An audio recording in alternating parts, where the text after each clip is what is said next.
Magandang hapon po. Almost gabi na. 4. Easton! Nakita ko yung... Yun ba yung sasakyan Si nila? ano yun? Si Maria ba yun? No, si Bill tsaka si Easton. No, si Maria, sweetheart. Yung driver? Yeah. Kala ko si Bill. No, babae yun eh. Tingin ko si Bill. No. Hello.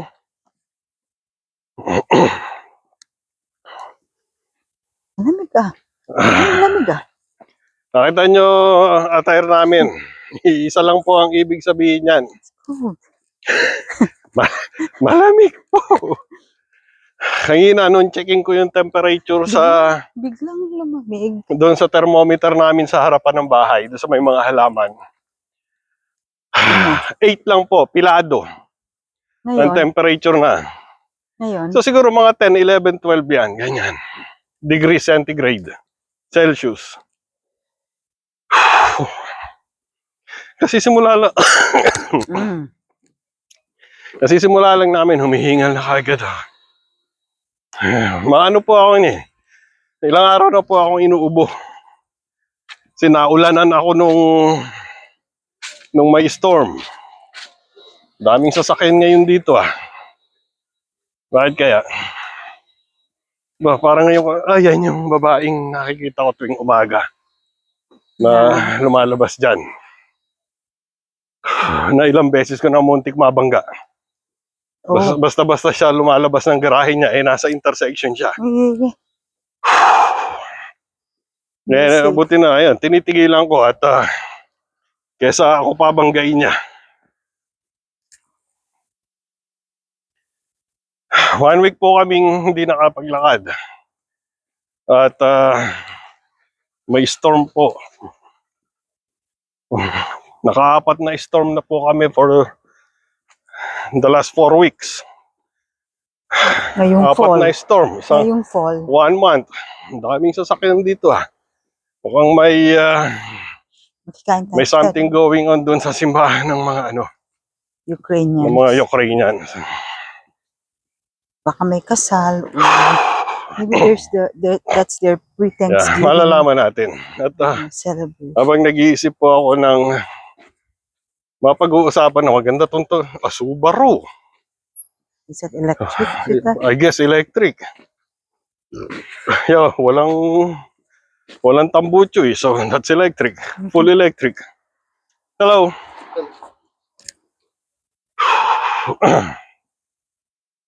Mga sasakyan po yan ng mga nagsisimba.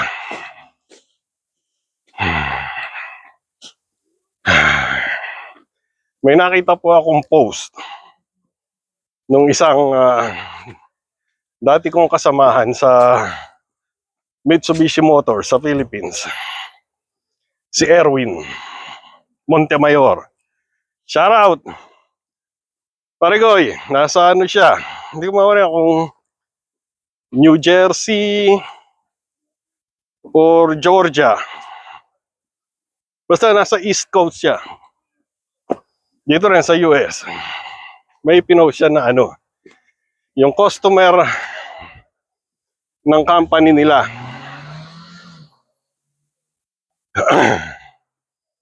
Yung lahat ng mga kadil nila sa businesses. Lalabas ako doon sa may karsada at may mga tao doon sa madadaanan namin sidewalk. Yung mga customer nila nung company pinapasokan niya sa buong mundo, doon sa mapa nila andun lahat. Hindi na po natin isasama yung nasa Europe, North America, South America, Australia. Ang isama na lang po natin is Southeast Asia. Nandun po lahat. Nakita ko yung pinost niya. Sabi niya, halos lahat ng countries sa Southeast Asia, customer nila. Maliban sa Philippines. At nagtataka siya. At at the same time, medyo nalulungkot din kasi Halos lahat, customer nila eh.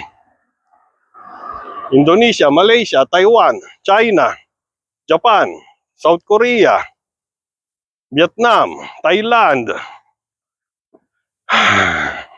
Singapore, Philippines, wala.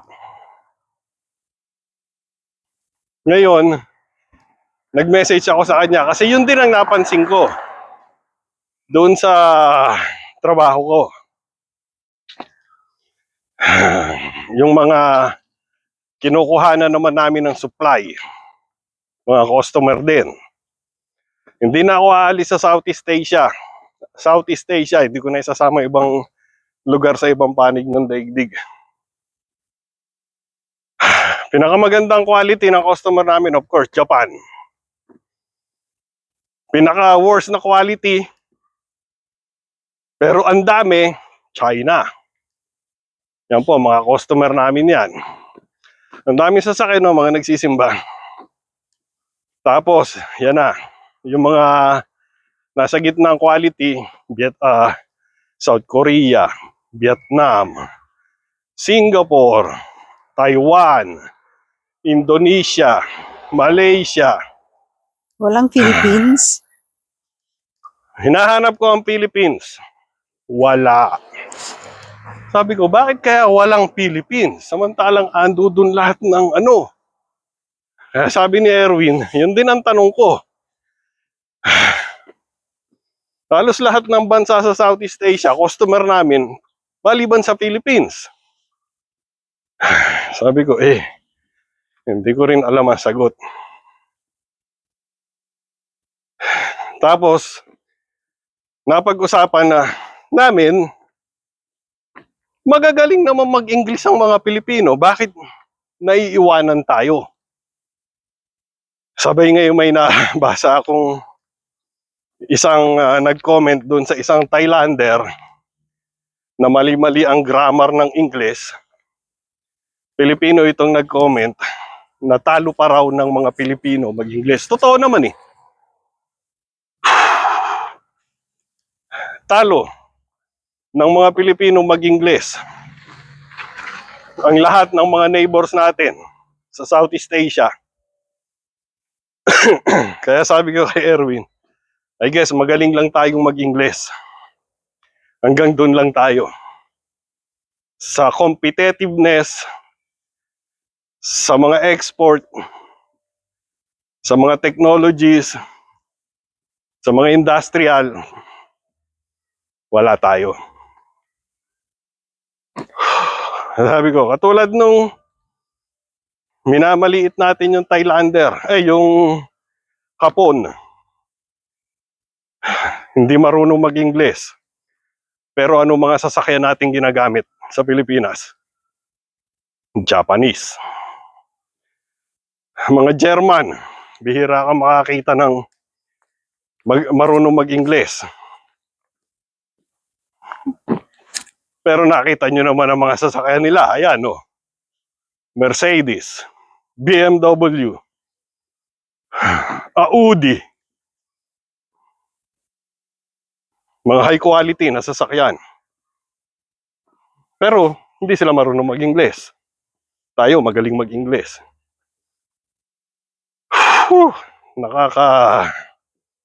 Nakakalungkot na hanggang doon na lang tayo magaling mag-English.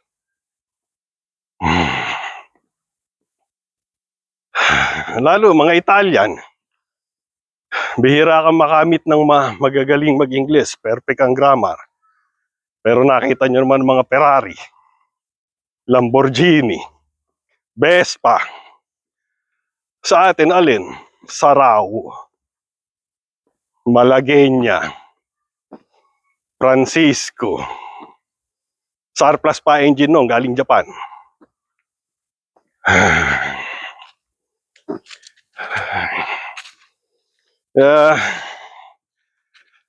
Meron akong isang nakilala pa na ano sa Canada.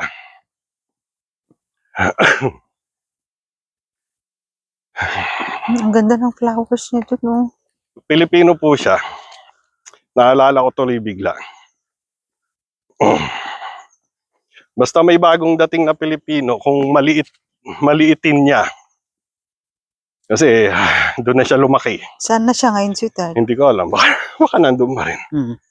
Taga Nueva Ecija po ito. Ilocano ang salita. At ang napangasawa daw ay taga Angono. Kababayan ko.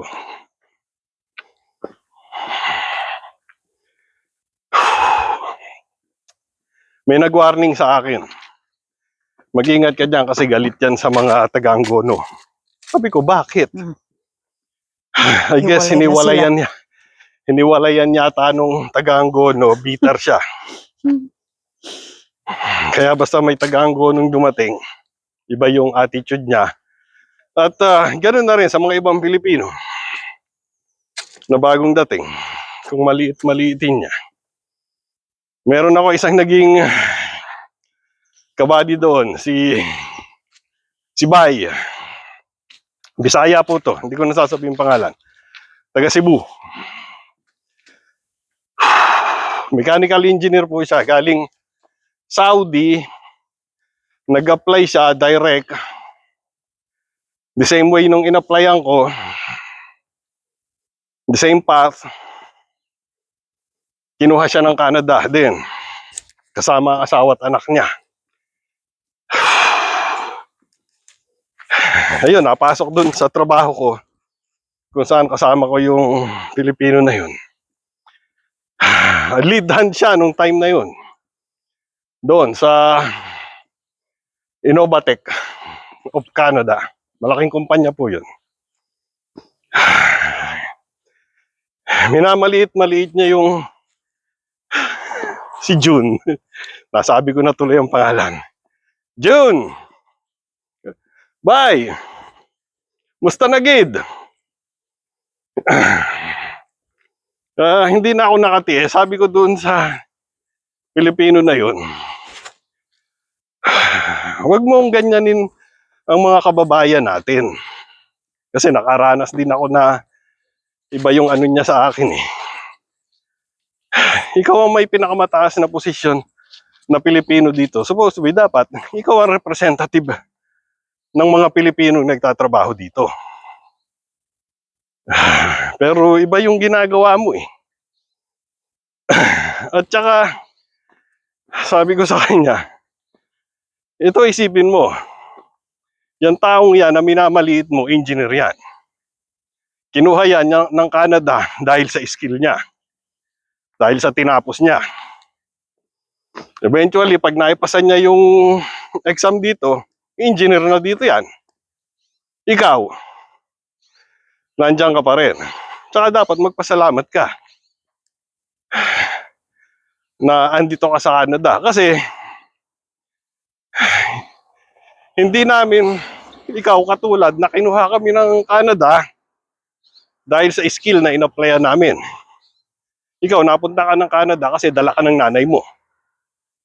Nanay mo ang kinuha ng Canada.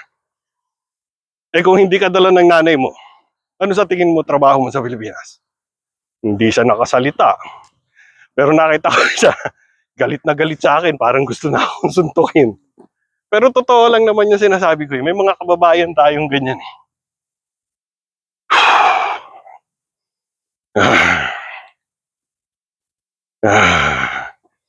I hope, sana, ayos ang buhay niya ngayon. Ang ganda no? Taga Winnipeg po yun. Santiago ang last name. Taga Nueva Ecija. Ganda. That's pretty. Pakita mo. Ipapakita ko ba sa inyo? Ayan! It's nice. Beautiful. Napakaganda ng punong dyan. Nagpapalit na ng... Malapit nang maubos mga dahon niya. Ano, kaliwa tayo dyan. Tignan mo, ipakita ko yung mga persimmon na hindi nila inaano. Mayroon pong mga persimmon dito na palagi namin sinusubaybayan. At inaabangan din namin kung magbebenta sila. mag-giveaway siya or magbebenta siya. Excuse me po. Aba, May dala pa siyang iskido.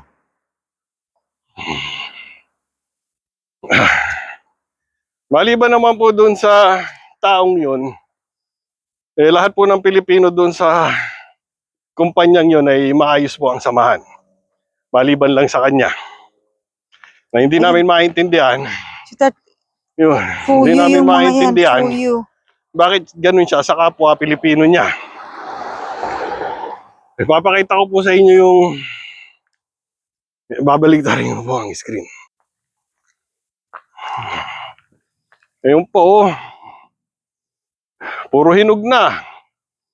Yung mga mangsimon niya, Kinukuha ng mga ibon. kinakain lang ng mga ibon. I guess, matanda na yung nakatira dito. Ayan, oh. Sayang. Sayang, oh. Yun, oh, ang daming bunga, oh. Ito, sweetheart, oh, yung fuyo to, oh. Nasaan? Ito, Oo oh. nga, yan, oh. Ito, pwede yung... Oranges pala yung nakita ko. Ngayon po, oh. Hinog na lahat. Ang dami rin niyang lemon tsaka oranges. Sayang.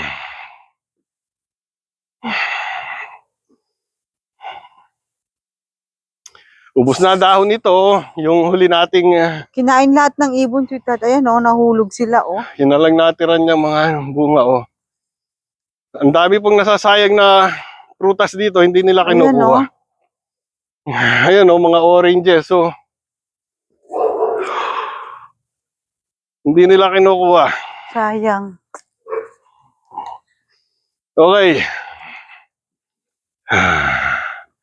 Umihingal na ako. Maraming salamat po pagsama ninyo sa amin dito. Anong oras na, sweetheart? 4:30... Oh, 4:36. mag-aalas 5 na po ng hapon. Kaya dumidilim na, eh. Madilim na po ang paligid. Talagang hindi na mapipigilan ng winter. Yep. May Thanksgiving na next week, so... At sa Thursday po ay Thanksgiving na dito.